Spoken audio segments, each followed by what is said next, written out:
What's going on, everyone? It's Mike, it's John, and this is your debrief.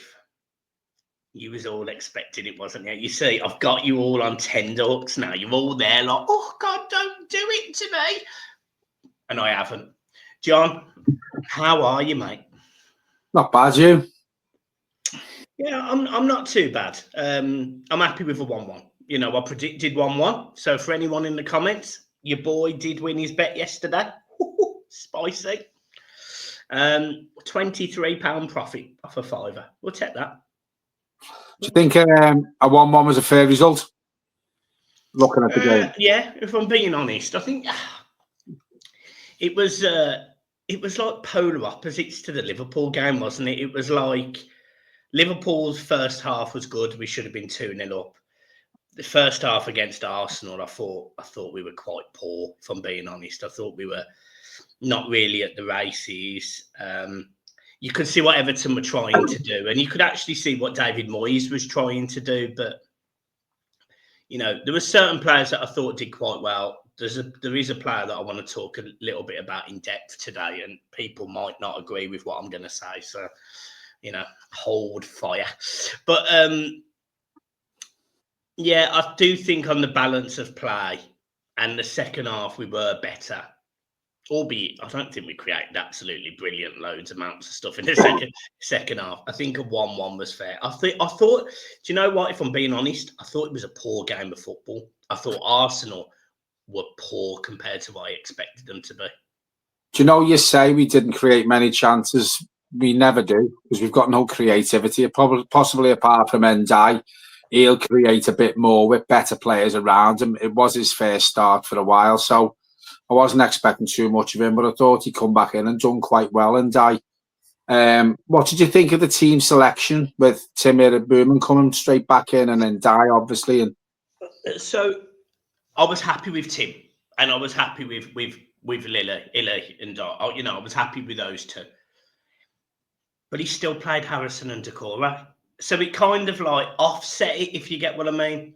Another player that come into the side yesterday, and I want to talk about, because me and you have been quite critical of him at times, but Nathan Patterson played at left back, and I actually thought he did quite well yesterday.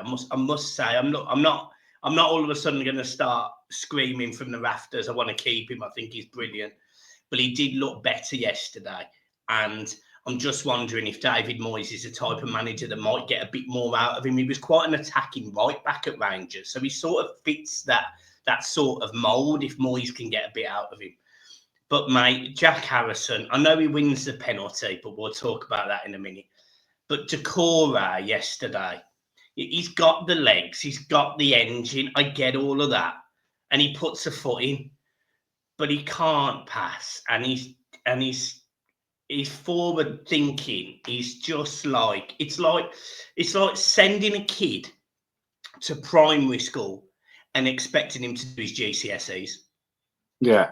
He's, you know, as you're quite right, you say, he does a lot of running. He doesn't do anything with it. And again, he's another player. And I always go back to this. If he doesn't play, we don't miss him.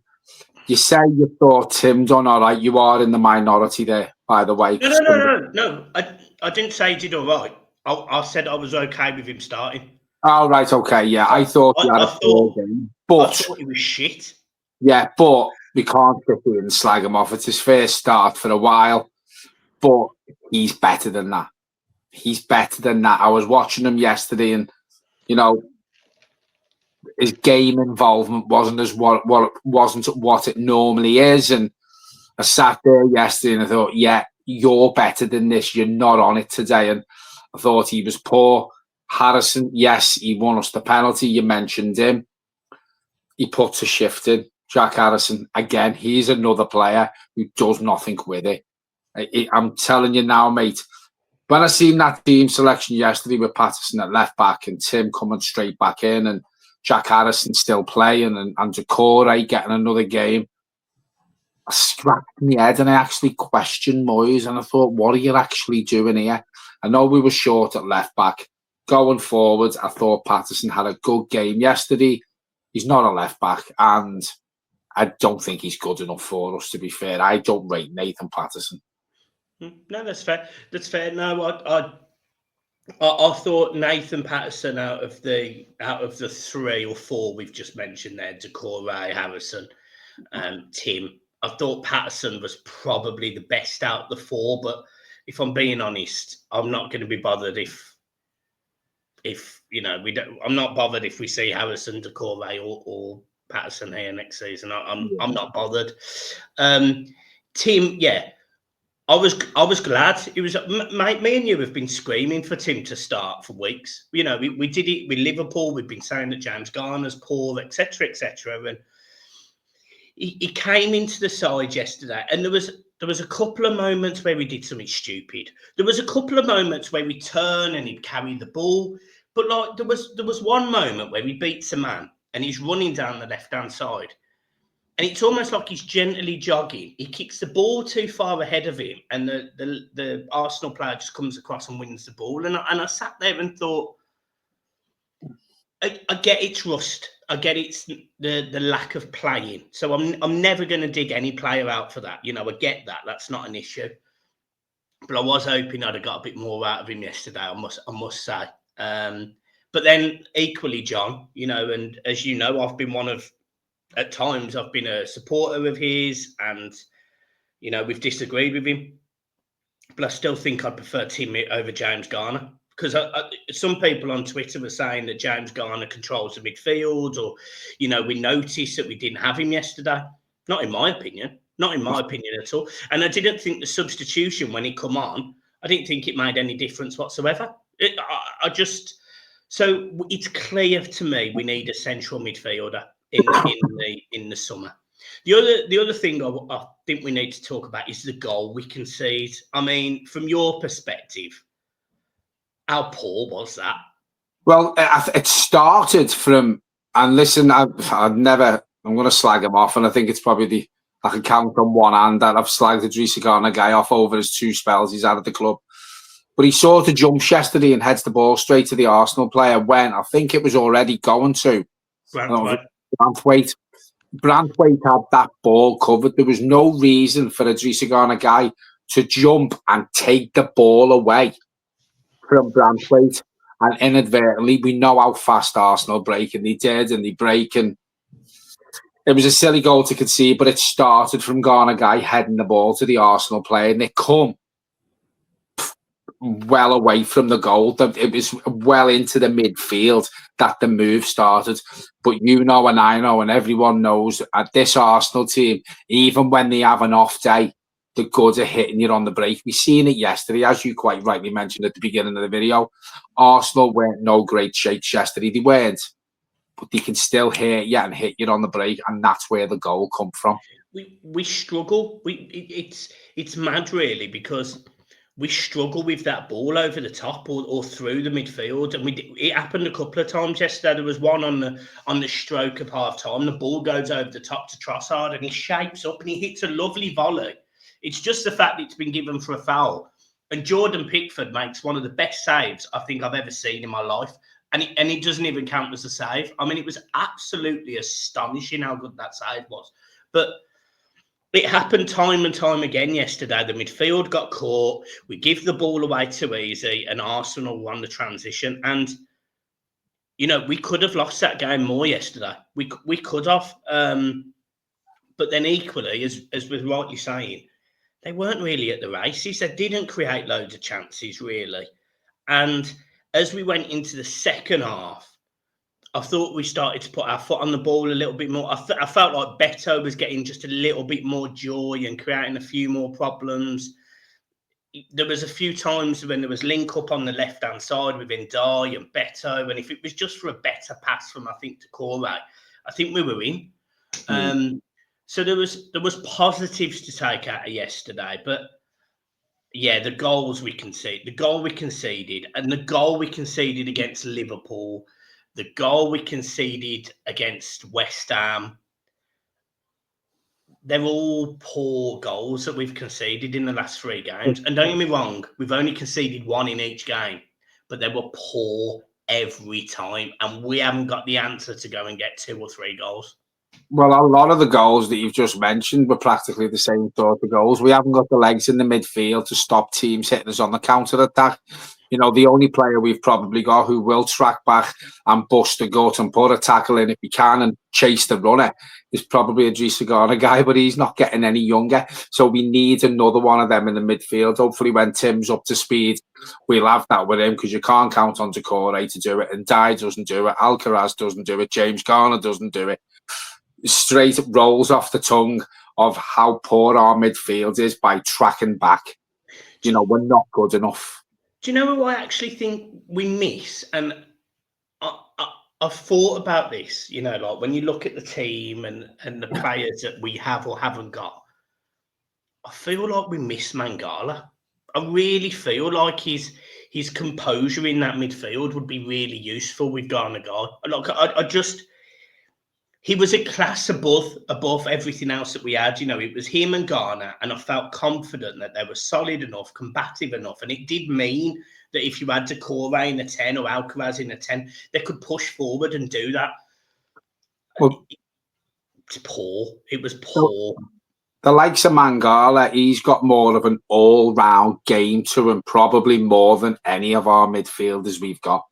You know, he's a more of an all-round midfielder than anything we've got in this squad, in this team. So, yeah, you're right, you do miss him. He's the one who would track back and chase the opposition when they're breaking or put a foot in, but he also had composure on the ball, and he could also pick a pass out as well. So he was more all-round for me, more than anything we've got at the club. Yeah, agreed. Going on to the penalty then, because, I mean, when I watched it, and I was like, firstly, the contact starts well outside the box. Like he's got him outside the box, and then it goes in, and Lewis Skelly falls over. Now, the more I've watched it, and the slower I've seen it, the replays slower and slower and slower, the more I think it's a penalty. And I know people think the opposite, but he clearly falls on Harrison's leg. Now, don't get me wrong, it's not a big touch. It's not like he collapses him on the deck, but it is definitely enough when you're running at pace to fall over. And Harrison, to be fair to see him, he tries to get up. He tries to get back up. So Harrison does everything right, in my opinion, there. I'm not going to fault Harrison at all for anything he does there. And I can understand why a penalty is given. But you've got certain fans from certain clubs absolutely losing their mind over it. And I think that was more of a penalty than some of the others that some of the other teams have got this season, if I'm being brutally honest. But the thing is, you know, as soon as a player gets a touch in the box now, he's going to go down. And I was just going to jump in if you didn't say it then and said that Miles Lewis-Skelly falls on his left leg. So he does take his leg down, and the angle that Jack Harrison's running at and where he is in the area, if there's no contact or if he's not pulled down or dragged down or if he falls on his leg, then Jack Harrison can probably get away from him. So there was no reason for them to go down unless there was sufficient contact. Now, for me, it's a penalty. And you know that's only the 9th penalty that we've scored in the Gladys Street end since the Premier League started. 9. It's a joke. It's an absolute joke. It's a joke. And, you know, I just hope with the new stadium and the attraction of it, I just hope that Sky and all these TV channels, the media, the PGML, they just appreciate that Everton are a big club, and we shouldn't be treated like absolute shite. Now, don't get me wrong, we might have got away with one midweek, but how often does Everton get away with one? I mean, Liverpool, no disrespect, and this video is not about Liverpool, and they could feel hard done by that maybe Tarkowski wasn't sent off on Wednesday. Fair enough. But today, Virgil van Dijk should have been sent off. He elbows the guy in the face. He elbowed Richarlison 5 weeks ago, 6 weeks ago. Week in, week out, Liverpool get decisions. So I don't feel good or bad. I just wish we had consistency in this league. As simple as that. I wish that if Liverpool were going to get a decision, that Everton were going to get the same decision. And that doesn't happen. Week in, week out, there's different things that happen. And the whole PGMOL, the VAR system, just doesn't work. It just doesn't work. Yesterday, some people might say Everton didn't deserve a penalty. Some people might say it was soft. Alan Shearer said it was soft on Match of the Day and all of those. It doesn't matter because essentially it was given by VAR. They said it was a penalty. Just like on Wednesday when Tarkowski absolutely destroyed Jota's calves. They said, say again? McAllister's calf, wasn't it? McAllister's calves. They said that wasn't a free kick or it wasn't a red card. It happened just like today. They didn't say Virgil van Dijk should have been sent off. They didn't say that Fulham should have had a penalty, which, by the way, they should have. After 4 minutes, they should have had a penalty. You know, we are seeing so much discrepancy in this league between various different clubs. Wolves have been absolutely shafted over the years by VAR. I remember the one where Nana comes out and literally punches the guy in the face and they don't give a penalty. VAR is a mess, and the more we go on about it, the more bad it is. But yesterday, irrespective of whether you think it was a penalty or not, Everton got the decision. Everton deserved a point, and we're starting to get our better players back. You know, McNeil's back in the team and Jai's back in the team. You do want to see them rotate a little bit with the centre forward, because I do want to see more of a Chimiti, and I'd like to see a bit more of a better of Brozier. Brozier come on yesterday. What did you think of his impact? I think it was a typical Brozier performance since he's been at Everton when he has played. And always been injured a lot. But he's good at holding the ball up, and he's good at running the channels, and he's good with the ball at his feet, Brozier. He can bring other players into play. I probably wouldn't be too much against giving Brozier another 12-month loan if we can keep him fit. I wouldn't be against it. I really wouldn't. You know, it looks like we're going to lose Calvert-Lewin. There's other players who are not going to be here next year. I'd have nothing against giving Armando Brozier another 12-month loan to see what he can do for a full season. God's willing, he doesn't get injured again. Yeah, I wouldn't mind if it meant, for example, signing Brozier and that meant Lindstrom and Harrison aren't signed. Then I'm all right with that. Get him on loan for another 12 months. We need another winger anyway. So because that right-hand side of the pitch is so weak. But yeah, I'd definitely not be against that, John. I'd be all over that. The other player that I wanted to talk about at the start of the video is James Tarkowski. He is the Everton captain. And I am very concerned that he is doing what you do on FIFA, which is just dive in constantly. He will rather make a slide tackle than stand up and put his foot in the way. And I'm starting to see at times it could cost Everton. As he gets slower, as he gets older, he'll make the same type of tackle that he thinks he can make at 27, 28, and he'll get there. But he'll make these tackles at 32, 33, and he won't get there because his legs have gone a little bit, or he's a little bit slower. And yesterday, I actually thought we were quite lucky that I think it's Trossard chooses to stay on his feet, because there was one moment he slides in yesterday, and that for me, if it hits Trossard and he doesn't get the ball, it's a penalty. It's a stonewall penalty. I think. Go on. Yeah, go on.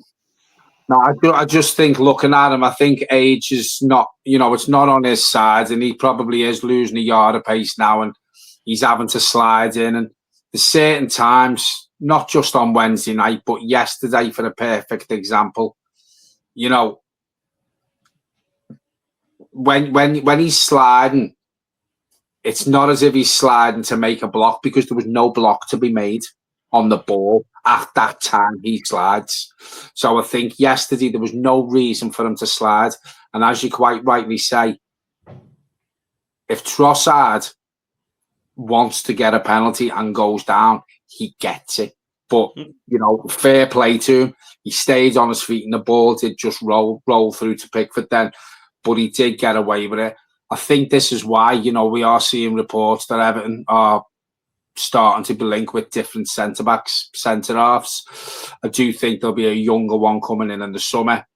Keane's going to go.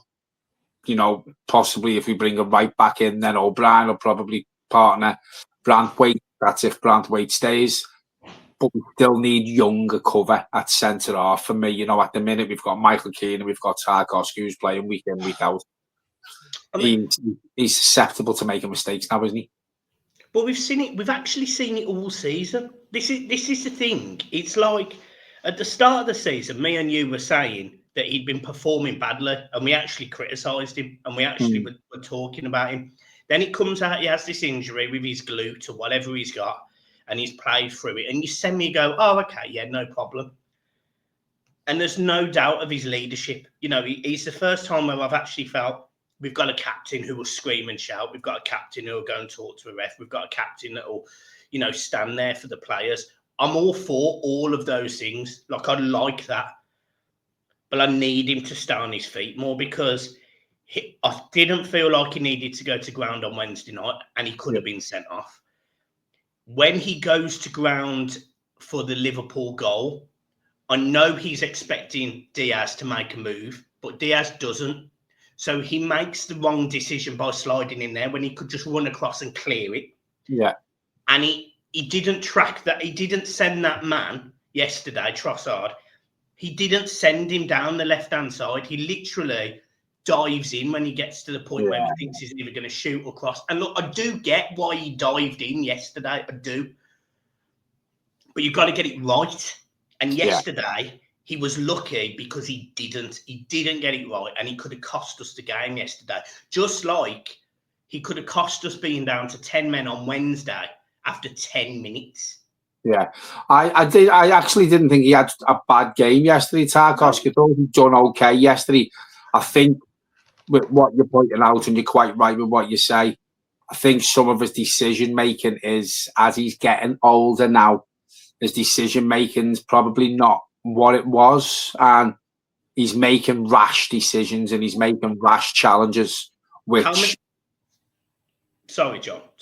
Just how many times have we seen him try to step into midfield to win the ball, get beat, and then it's 3v2 in the centre half spot because he's dived into that midfield and he's tried to get in front of the striker who's come short. Yeah. We've seen it all set. Me and you were sitting next to each other one of the games, and we literally looked at each other and gone, where the fuck's Tarkowski gone? And he's barged into midfield for no reason.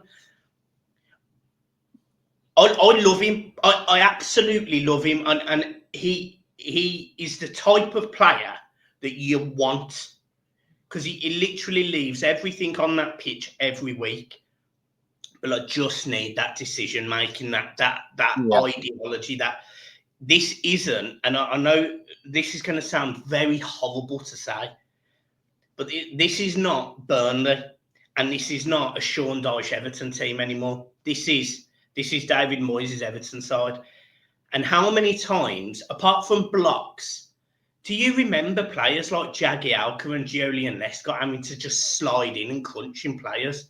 They were very composed. They were relaxed on the ball. They could bring the ball out left or right. They had Leighton Baines. They had, Seamus Coleman or even Tony Hibbett, who could play and just carry the ball up the park, and they'd just be composed in the middle, or give the ball into Carsley on the swivel, or Gravison, or whoever it was. I don't think you need a centre-half constantly diving in. I get when they need to, but he didn't need to yesterday.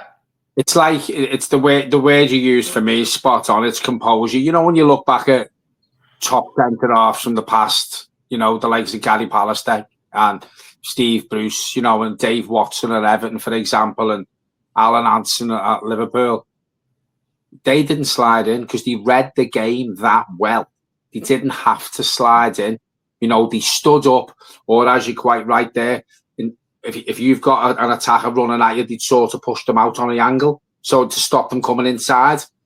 He didn't do that yesterday. Them sort of top centre-halves who we've seen over years gone by, they had composure, they had a good understanding, a good reading of the game. And listen, Tarkowski's been brilliant for Everton. He really, really has. It sounds like it's a dig at Tarkowski video. It's not. But I think now it's more about composure and it's more about decision making. It's going out of his head at the minute. And I just think he just needs to have a look at himself and go, look, for example, yesterday, did it really have to slide there on Trossard?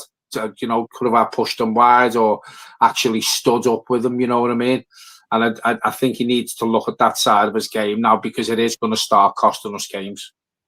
Yeah, absolutely. I love him. I just don't think you need to slide in as much as he slides in. And you don't see the same from Branthwaite. And when you look at Branthwaite's ceiling against Tarkowski's ceiling, Branthwaite it's like chalk and cheese. It is like chalk and cheese. And the last thing I wanted to mention yesterday was the supporters. Yet again, the banners, the park ends, the Gladys Street, all of that was fantastic. The atmosphere seemed really good. Bearing in mind it was a 12:30 kickoff. So I just wanted to say, I thought that bit of it and the originals and what they do, I just thought it was really good work. So fair play to them. Do you know, being at the game yesterday, Lee Mack, someone we know, put on Twitter, I think it was Lee Mack, and he was saying people go on about Goodison under the lights. Goodison's better in the sunshine. I think under the lights it's a myth. Unless it's a big game. I've always said that. People go on about Goodison under the lights. It's a myth for me. But Goodison in the sunshine, yesterday it was rocking, and I thought we got behind the team yesterday.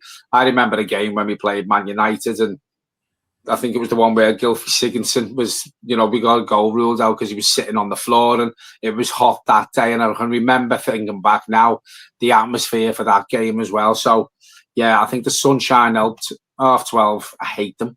I hate 12:30 kickoffs. Yeah. But, yeah, Goodison in the sunshine is better for me than Goodison under the lights. Yeah, and I don't have an issue with that either. Right. Man of the match for yesterday.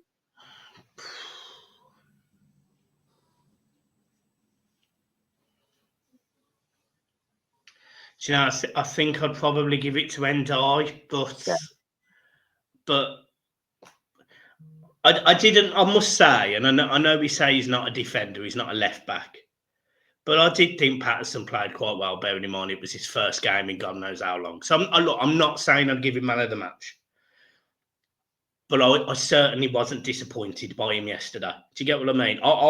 I have seen Patterson and sat there and gone, how did we spend 12 million quid on him or whatever we spent? And yesterday, I didn't think that. I thought he did okay.